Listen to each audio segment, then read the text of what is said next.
as well. Yan and Phi agreed, could only agree. There were all sorts of knives and sabers. Every single type of saber and knife can be used to kill. Fu Hongxue asked, have you ever used a saber? Yan and Phi replied, never.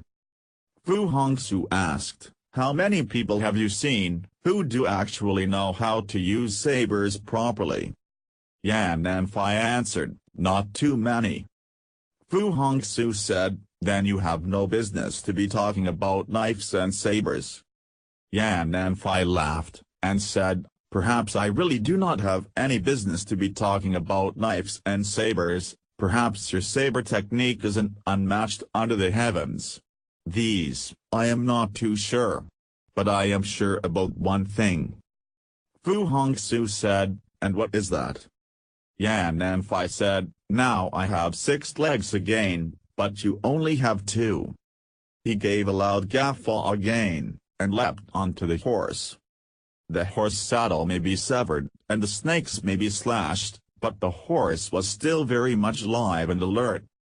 The horse ran like the wind, and left behind a swirl of fine dust. Fu Hongxue looked down at his feet, his eyes had the indescribable look of self-ridicule, and whispered to himself, you are wrong. I don't have 2 legs, I only have 1. There were wine taverns in every town, and every wine tavern with long histories had something that was special or unique. The 10,000 Longevity Tavern was unique in one way, and that was the exorbitant prices that it charged.